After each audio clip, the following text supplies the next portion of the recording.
क्योंकि home office की तरफ से कुछ बैड न्यूज़ जो है वो पिछले 2-3 दिनों से गर्दिश कर रही है हर जगह पे, उनके ऊपर हम आज बात करते हैं। जो लोग केयर के ऊपर आ रहे हैं या किसी भी और वर्क वीज़े के ऊपर आ रहे हैं, हम डिपेंडेंट को कम कर दें और सिर्फ एक डिपेंडेंट को अलाउ करें। स्टूडेंट्स पाकिस्तान, इंडिया, नाइजीरिया वगैरह से आते हैं, सिर्फ रसल ग्रुप ऑफ यूनिवर्सिटीज़ में ही आ सकें। उसके अलावा जितने भी स्टूडेंट्स जो है वो और किसी यूनिवर्सिटीज़ में आते हैं, उनके अंदर उनको अलाउ ना किया जाए। ग्रेजुएट वीज़ा या PSW को ख़त्म करने या 6 मंथ में करने की तजवीज़ दी गई है।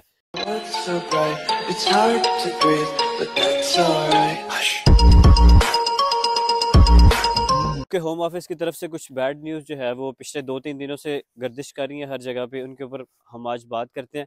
क्योंकि होम ऑफिस ने कुछ चीज़ें जो है वो सख्त करने की तरफ जो है वो अंदेशा ज़ाहिर किया, कुछ प्रपोजल्स पेश किए गए हैं। और ये प्रपोजल जो है वो नए आने वाले स्टूडेंट्स और जो लोग ऑलरेडी यूके में मौजूद हैं और स्पॉन्सरशिप की तलाश में हैं या प्लान कर रहे हैं यूके में आके सेटल होने का, उनके बारे में जो है वो थोड़ी सी बैड न्यूज़ है।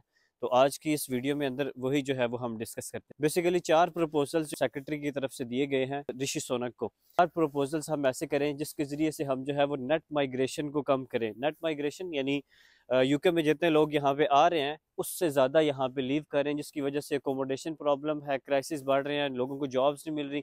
और वो लोग जो ब्रिटिश हैं और जो यहाँ के बान हैं उनको जॉब्स नहीं मिल रही, और जो लोग बाहर से आ रहे हैं वो ज़्यादा जॉब्स जो है वो सिक्योर कर रहे हैं। तो इस वजह से उन्होंने कुछ जो है वो नेट माइग्रेशन को कम करने के लिए कुछ प्रपोजल्स पेश किए हैं। अंदाजे के मुताबिक 12 लाख लोग जो है वो यूके के अंदर 2022 के अंदर आए हैं और तकरीबन जो है वो 4-5 लाख ने सिर्फ लीव किया। इसका मतलब है कि नेट माइग्रेशन जो है वो ज़्यादा हो रही है, यानी यहाँ की पॉपुलेशन जो है वो बढ़ती जा रही है। क्योंकि पाकिस्तान, इंडिया, नाइजीरिया वगैरह से बहुत सारे लोग यहाँ पे आए हैं और मोस्टली लोगों का मकसद यहाँ पे सेटल होना, यहाँ से वापस जाना, तो शायद मेरा नहीं ख्याल किसी का भी मकसद हो। तो इस वजह से लोग यहाँ पे आए हैं। तो 4 प्रपोजल्स दिए गए हैं। सबसे पहला प्रपोजल ये है कि हम डिपेंडेंट को कम कर दें। इवन जो लोग केयर के ऊपर आ रहे हैं या किसी भी और वर्क वीज़े के ऊपर आ रहे हैं, हम डिपेंडेंट को कम कर दें और सिर्फ एक डिपेंडेंट को अलाउ करें। जो यहाँ पे लोग आते थे, एक हस्बैंड अपना वर्क वीज़ा लेता था, केयर का वीज़ा ले लिया और साथ बीवी को भी ले आया और 4-5 बच्चे और जो है वो उठा के सारे बंदों को ले आया, और यहाँ पे आके फिर उनको जॉब का मसला बनता था। स्पेशली जो लोग केयर पे आते थे, क्योंकि केयर की कंपनीज के पास भी जो है वो जॉब्स नहीं होती थी और वो बस जो है उन्होंने वीज़ा ही दिया होता था। तो इस चीज़ को कम करने के लिए अब जो प्रपोजल दिया गया है, पहला प्रपोजल वो ये है कि हम सिर्फ एक डिपेंडेंट को अलाउ करें, बहुत ज़्यादा डिपेंडेंट्स को जो है वो अलाउ ना करें। एक डिपेंडेंट अलाउ होगा, यानी हस्बैंड अगर केयर वर्कर वीज़ा लेता है या कोई भी और वीज़ा लेता है तो वो सिर्फ एक डिपेंडेंट यानी अपनी वाइफ को जो है वो साथ ला सकता है, बाकी बच्चों को या फिर उसको जो है वो नहीं साथ ला सकेगा। तो ये पहली बैड न्यूज़ है। दूसरी बैड न्यूज़ बेसिकली ये है कि जो प्रपोजल दूसरा दिया गया है कि सिर्फ रसल ग्रुप ऑफ यूनिवर्सिटीज़ को अलाउ किया जाए, इंटरनेशनल स्टूडेंट्स को बुला सकें, यानी स्पॉन्सरशिप दे सकें। यानी जो स्टूडेंट्स पाकिस्तान, इंडिया, नाइजीरिया वगैरह से आते हैं, सिर्फ रसल ग्रुप ऑफ यूनिवर्सिटीज़ में ही आ सकें। उसके अलावा जितने भी स्टूडेंट्स जो है वो और किसी यूनिवर्सिटीज़ में आते हैं, उनके अंदर उनको अलाउ ना किया जाए। यानी बहुत सारी यूनिवर्सिटीज़ की स्पॉन्सरशिप जो है वो हो सकता है आने वाले टाइम के अंदर कैंसिल हो जाए। तो याद रखें कि अगर आप यूनिवर्सिटी के बारे में प्लान कर रहे हैं 2024 सितंबर के अंदर, तो कोशिश ये करें कि बजाय किसी थकी हुई यूनिवर्सिटी के, आप जो है वो सितंबर इनटेक के लिए कोई रसल ग्रुप ऑफ यूनिवर्सिटीज़ सोचें, जो आपको जो है वो बाद में आपके लिए मसला ना हो। ये ना हो कि उसकी स्पॉन्सरशिप कैंसिल हो जाए या उसके लिए आगे ग्रेजुएट वीज़ा या PSW या पोस्ट स्टडी वर्क वीज़ा आपके लिए लेने में जो है वो मुश्किल पेश आए। तो बेटर ये है कि आप अभी इस यूनिवर्सिटी अगर चूज़ कर रहे हैं तो Russell group of university he choose करें। जो तीसरा प्रपोजल दिया गया है वो है बेसिकली ग्रेजुएट वीज़ा या PSW को ख़त्म करने या 6 मंथ में करने की तजवीज़ दी गई है। ये काफ़ी टाइम से चल रहा है और आने वाले टाइम में हो सकता है इसके ऊपर इम्प्लीमेंट हो सकता है, क्योंकि बहुत सारे लोग यूके आ रहे हैं और यहाँ से जाने का कोई भी नाम नहीं ले रहा। किसी का जाने का दिल नहीं करता यार, सच्ची बात है, यहाँ पे अच्छे पैसे बनते हैं। तो कोई भी बंदा यहाँ से जाने के बारे में नहीं सोचता तब तक जब तक ये उसको उठा के पाकिस्तान या किसी और कंट्री में फेंके ना। तो कोई ये अभी उस तरह फेंक तो नहीं रहे, तो इस वजह से कोई भी बंदा जहाँ पे आता है तो यार यहाँ से जाता नहीं है।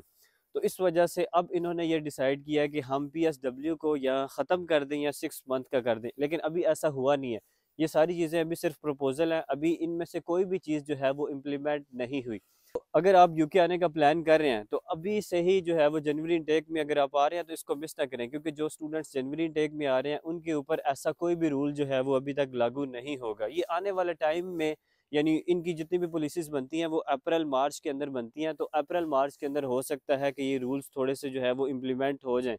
तो इसलिए अगर आप जनवरी इनटेक में आ रहे हैं तो फिर तो आप सेफ़ हैं, फिर तो आपके लिए मसला नहीं है। तो चौथी और इम्पॉर्टेंट जो अनाउंसमेंट की गई है, जो मेरे लिए और बहुत सारे स्टूडेंट्स जो यूके के अंदर अपनी डिग्री कंप्लीट कर चुके हैं और स्पॉन्सर जॉब फाइंड आउट कर रहे हैं, वो ये है कि पहले मिनिमम वेज थी स्पॉन्सर जॉब हासिल करने के लिए, वो थी 26,000 पाउंड। यानी किसी भी कंपनी को आपको मिनिमम 1 साल के लिए 26,000 पाउंड की सैलरी के ऊपर रख सकते थे, तभी वो आपको स्पॉन्सर कर सकती थी। कंपनी को तकरीबन 40,000 पाउंड के ऊपर आपको हायर करना पड़ेगा।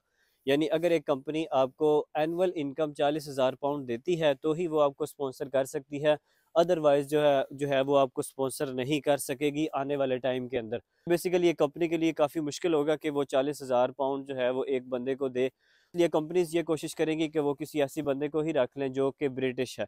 तो ये सारे जो काम किए गए हैं ये बेसिकली इस वजह से किए गए हैं कि जितने भी लोग जो बाहर से आके यहाँ पे जॉब सिक्योर कर रहे हैं, यहाँ पे सेटल हो रहे हैं, और जो ब्रिटिश लोग हैं उनको जॉब्स नहीं मिल रही, उनका जॉब्स का मसला बन रहा है। बात इंपॉर्टेंट आपको बता दूं कि यूके के रूल्स चेंज होते रहते हैं। यहाँ पे जो भी लोग आते हैं, पहले भी जो लोग आए हैं, रूल्स चेंज होते हैं, रूल्स चेंज होते हैं, लेकिन हर रूल के लिए कुछ ना कुछ पॉजिटिव चीज़ें भी होती हैं और कुछ ना कुछ नेगेटिव चीज़ें भी होती हैं, और हर रूल का एक अल्टरनेटिव वे ज़रूर होता है यूके के अंदर। तो ये जितने भी रूल्स जो है वो बने हैं, इसका कोई ना कोई अल्टरनेटिव वे ज़रूर होगा, और इन रूल्स के ऊपर अभी तक किसी के ऊपर भी इम्प्लीमेंट नहीं हुआ। यानी आप यूँ समझें कि ये सिर्फ प्रपोजल्स हैं, लेकिन यूके की हिस्ट्री रही है कि जब ये प्रपोजल्स देता है तो उनमें से 1-2 ज़रूर एक्सेप्ट कर लेता है आने वाले 1 महीने के अंदर, 2 महीने के अंदर या 3 महीने के अंदर। जैसे डिपेंडेंट वीज़ा बैन करने के ऊपर काफ़ी प्रपोजल्स दिए गए थे, तो वो आने वाले टाइम के अंदर एक्सेप्ट हो गई। जैसे जनवरी इनटेक से अब डिपेंडेंट्स अलाउ नहीं है स्टूडेंट्स के साथ, तो इसी तरह